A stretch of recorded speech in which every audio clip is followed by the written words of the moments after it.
It's Tuesday night with the 7 seeds up for grabs. The Hawks will play their 5th play-in game, matching the Pelicans for the most in the brief history of this tournament. They split the season series with the Magic this year, with each team securing a win in the last week. How about the Warriors and the Grizzlies? They'll add another chapter to their recent rivalry. Golden State took 3 of 4 this season, but only one of those matchups featured Jimmy Butler, a 9-point win for the Warriors earlier this month. And both teams are playing their 4th play-in game. Memphis is 2-1, while Golden State is winless in 3 tries. That includes an OT home loss against Memphis in 2021 that featured a 35-point duel between Steph Curry and Ja Morant. 3-time NBA champion Udonis Haslem joins us now to discuss Tuesday's play-in. And let's start with this Grizzlies-Warriors confrontation. As everyone knows, not only a lot of history between these two teams, but there's been a lot of change in recent months from both squads. What do you think the key will be for Tuesday's game? Well, first of all, these two teams do not like each other. They've made it very, very clear. But the key to this is Stephen Curry. Obviously, they're 3-1 against Memphis this year, but the one game they did lose, Steph didn't make one field goal. Only had 2 points, and those 2 points were from the free throw line. Also, they didn't have playoff Jimmy Butler in the lineup then, so I think those are 2 keys. On the other end, Ja is going to have to be the Ja Morant from the 2022 playoffs, where he averaged 38 points. He's going to have to get in that paint. He's going to have to dominate that paint. He's going to need some help from Desmond Bane and Triple J over there, but if those guys can get it going, they'll have a chance, but I fully expect Golden State to get this done. Okay, so you expect Golden State to get it done. Let's say they do. What about matching up with Houston?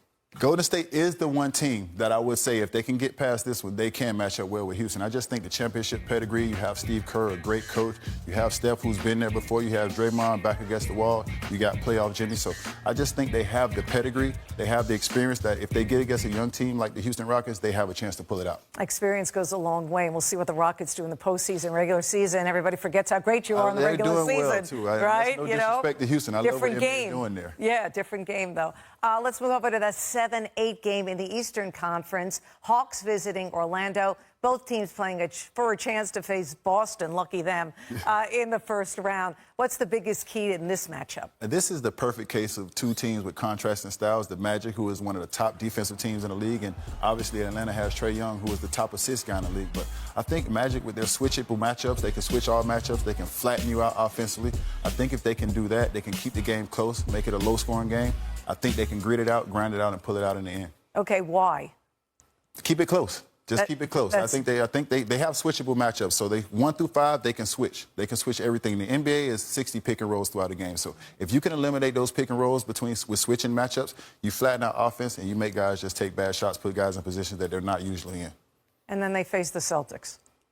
Yeah, but you got one game at a time. One game at a time. Like I said, they have a great defensive team, so just play defense, hang their hat on that. And any team that plays defense, I believe, because I'm a defensive guy, you have a chance to beat anybody. I knew there was a theory to it all. I'm a defensive guy. Okay, Udonis, thanks so much for your insight. We are psyched for the play-in games on Tuesday.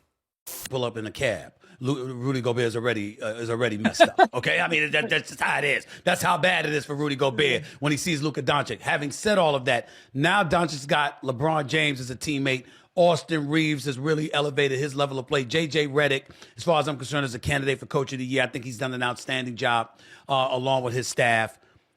I think Minnesota's lone shot to win this series is Anthony Edwards has to be the biggest star on the stage. And here's the thing.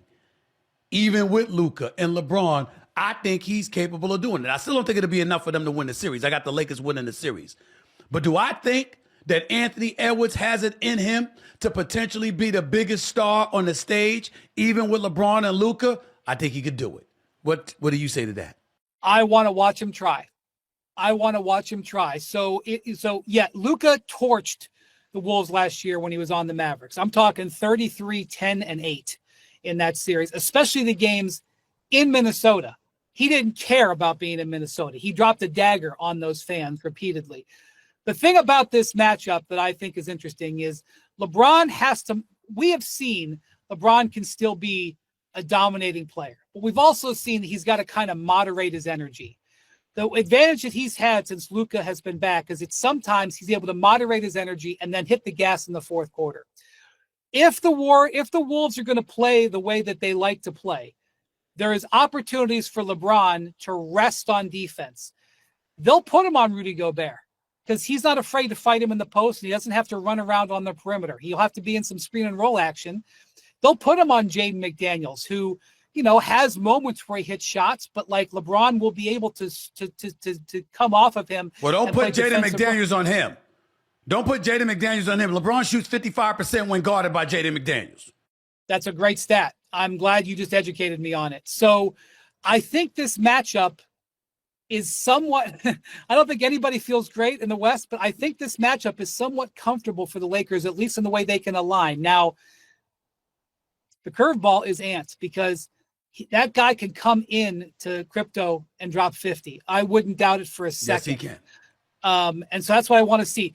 The Wolves are not as good defensively as they were a year ago, but they are better offensively. And you can trace that to Ant's being – and the guy, by the way, he hit 7 threes on Sunday and became the season leader in most three-pointers made. The guy is a verified weapon from three-point range. This guy gets it going from outside. He can beat you with that as well. Let me ask you this real quick, because I got to get ready to go. Knicks Pistons. I'm not high on my Knicks. I'm worried because they don't have the same grit that they've had in years past. That's problematic for me, Wendy. If they had Hartenstein, if they had Dante, if they had Julius, a healthy Julius, I think that team is NBA Insiders right here with yours truly right here on the Stephen A. Smith Show of the digital airwaves of YouTube and, of course, iHeartRadio. Let's get to the Western Conference playoffs. The Clippers and the Warriors season came down to a battle to stay out of the play-in, and the Warriors lost. What do you make of it, and what kind of position do you believe that puts the Warriors in terms of living up to Draymond Green's guarantee that the Golden State Warriors are going to win the NBA championship? Well, in theory, they haven't really lost anything. They get a victory over Memphis, who frankly has not delivered many impressive victories in the second half of the season. That said, it's a one-off playoff game, and the Warriors have not done well in the play-in at all since the couple of times they've been in it. They still are in the playoffs. They get a team in Houston that will be a challenge, who beat them a couple of maybe the week and a half ago. But the difference between the number 2 seed and the number 7 seed in the West is negligible between those teams. What I would say is they lost 3 of the last 5 games coming in. Yeah. And at home. These were home games. And now they've got Steph with a thumb injury. They got Jimmy Butler with a thigh contusion, and he played 48 minutes. And you're already got an older team that's a smaller team. So you're asking them to play almost down the line with bigger guys, and you're now wearing on them a little bit. I'm not sure you gave yourself the best chance to succeed. I will say Jimmy Butler has routinely been amazing in single elimination situations. This is why they traded for him for this game. Even though he's banged up and he just played all those minutes, I'd expect him to be great on Tuesday night. My faith in the Warriors has been a little shaken with the way they finished, though. They went 19-2 during that stretch when Steph and Jimmy were in the lineup together. You and I talked about them a lot in there, and then after all that, they still didn't get what their goal was, which was to get a top 6 seed. Right. And the way they were outplayed on their home court in basically a vitally important game against the Clippers, it was worrisome. And so I take nothing off the table, but my confidence in them has definitely been shaken. Let me ask you this question when he put you somewhat on the spot, my brother. If you're the Golden State Warriors, which should you have preferred? This play-in where you're going up against Memphis? Ultimately, if you beat them, you're the 7th seed and you get Houston in the first round? Or you win yesterday and you're the 6th seed and it's the Lakers you draw in the first round? Which one should the Warriors have preferred? Well, if they beat the Grizzlies handily, or have an easy victory where nobody else gets hurt and they don't have to play 3 overtimes or something, you could look in the mirror and say it's not the worst situation, because you still get 5 days off, or at least 4 days off between now and the start of the playoffs. You can rest up, and you get a team that is impressive defensively but not experienced, and you would have an experience edge over them. And the one thing I would say about Golden State is I don't doubt that Jimmy Butler or Steph Curry or Draymond Green can go into a road arena and win. The Lakers had a lot of success against the Warriors this year. Now, the last time they played, the Warriors did get them. But the Lakers are an awesome home team. They've been an awesome home team throughout the year. The reason the Lakers are the 3 seed is because they were so good on their home court, specifically against the West teams. They just absolutely are a different team on their home court. And when you think about the challenge of dealing with Luka and everything that comes with him, and we've seen Luka be a difference-making player in playoff series. We know LeBron can still be. Yeah, Stephen A. I think if you're a Warrior, you're not devastated, but you got to handle your business on Tuesday.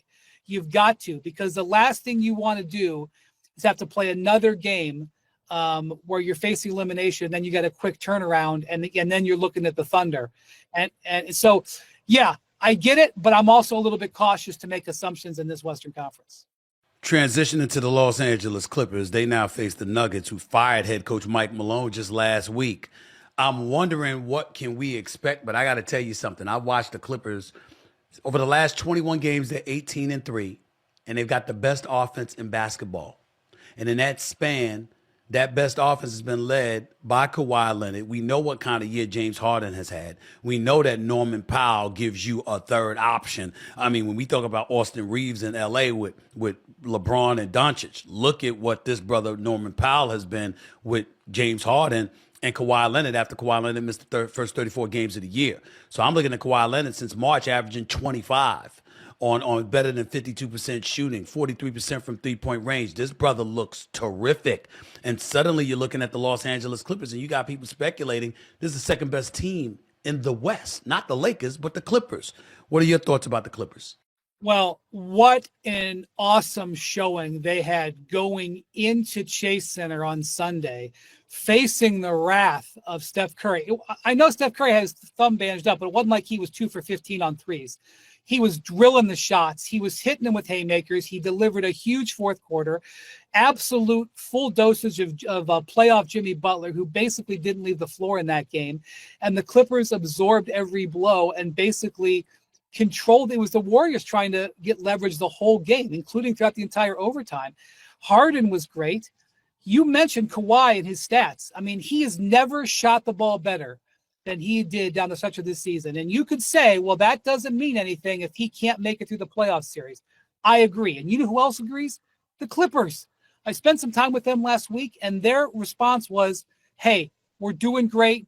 We just got to keep Kawhi healthy. Everything we're doing is trying to keep Kawhi healthy. Stephen A., they played him in a back-to-back the second to last week of the season. Then on the game on Sunday, they played him 47 minutes. Yes. Now, they don't do that unless they feel like he's in a good place. Now, and he looks great. I know. And sometimes he can be in a good place. It can go left at the drop of a hat. That's the Kawhi Leonard experience.